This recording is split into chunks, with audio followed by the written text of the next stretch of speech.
President Joe Biden will make a landmark trip to Israel in an ironclad show of US support. A wartime trip will pose security risks, and the US is seen as a less potential peace broker. However, Washington's angry Arab allies are pointing to US failure to actively engage.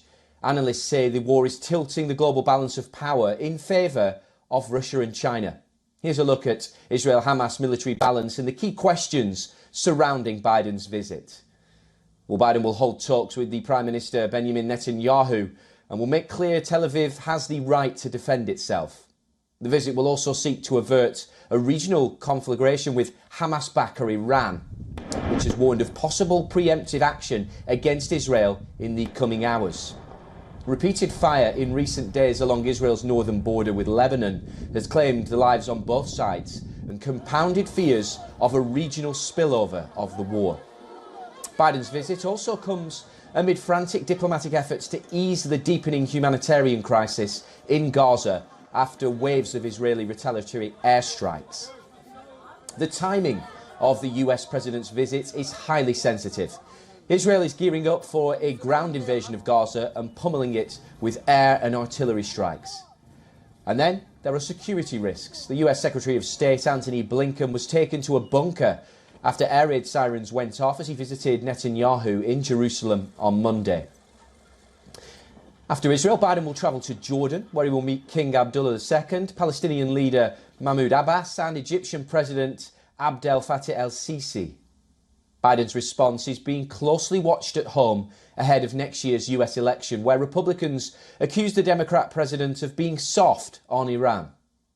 After energetic diplomatic efforts in the past came to nothing, analysts say Washington will also be wary of investing in any peace drive as the presidential polls approach. Well, Arab leaders say the region is paying a price because Biden did not make Israel-Palestine talks a priority. For its first months in office, the Biden administration made a distinctive decision on its West Asia policy. It deprioritised a half-century of efforts by past presidents, particularly Democratic ones, to broker a broad and lasting peace deal between Israel and the Palestinians. Administration officials early on sketched out what they called Biden's policy of quiet diplomacy. They advocated for more modest improvements in Palestinian freedoms and living conditions under Israeli Prime Minister Benjamin Netanyahu's hardline government. The Israeli PM's government has encouraged settlement in the West Bank and includes coalition partners that oppose the US-backed two-state solution. The less ambitious approach fits with Biden's determination to pivot his foreign policy focus from West Asia hotspots to China.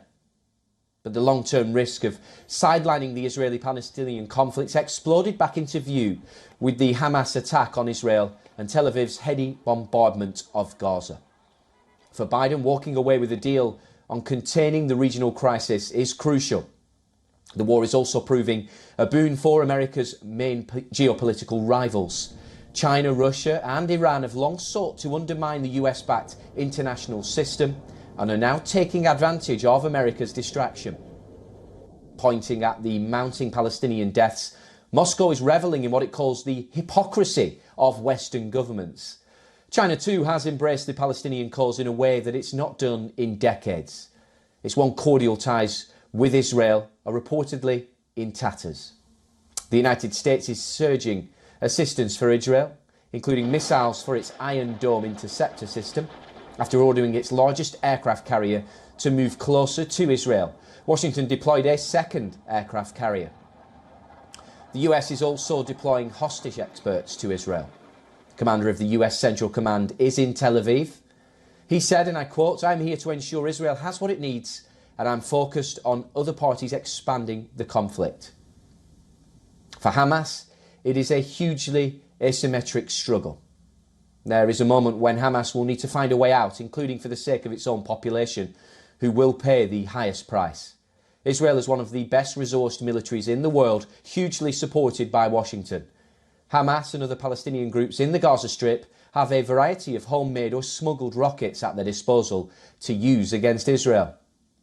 Hezbollah's expansive Iranian-supplied arsenal of rockets, drones and missiles poses a bigger threat.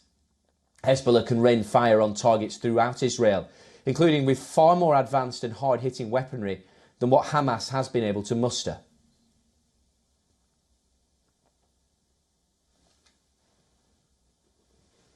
Well, for more on this, our correspondent Siddhant Sibal, who's been covering this conflict from the front line, joins us live from Jerusalem.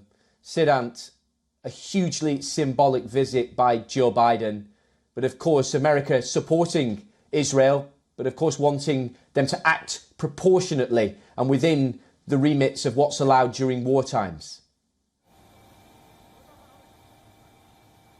Well, yes, a very symbolic visit and a visit of solidarity by the US president, which will happen on Wednesday. Now, we know that before that, the US Secretary of State, Antony Blinken, visited, and not just once, twice. And essentially, the American focus is to diffuse the ongoing tensions, even as there is a lot of concern from the regional capitals, especially the capitals of the Arab world. Now, on ground, the situation remains very fluid and dynamic, and we have seen how there have been troop movements towards the south, the movement of the tanks as well, even as Prime Minister Netanyahu has been under a lot of pressure over not only the hostage front, because remember, a number of hostages are still in the custody of Hamas, but also he faces pressure over taking a strong action against Hamas, given his image of a strongman leader. If he does not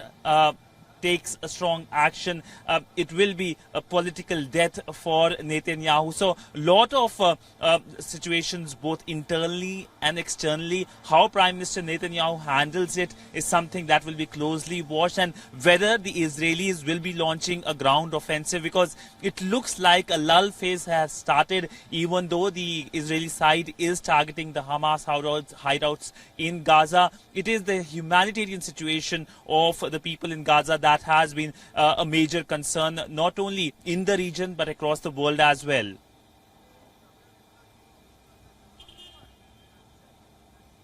And yes, on that ground invasion, do you think that is imminent? What are we hearing, and what are you hearing in Jerusalem about when this ground assault may take place?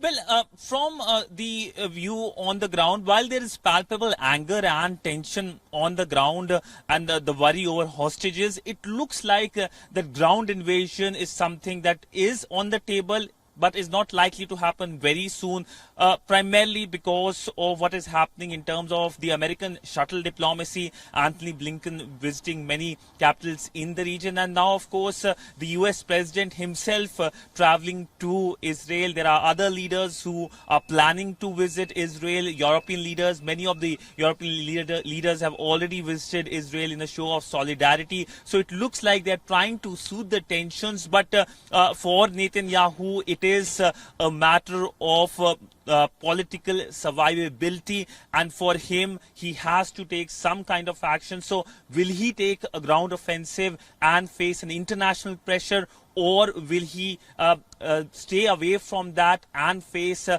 political death?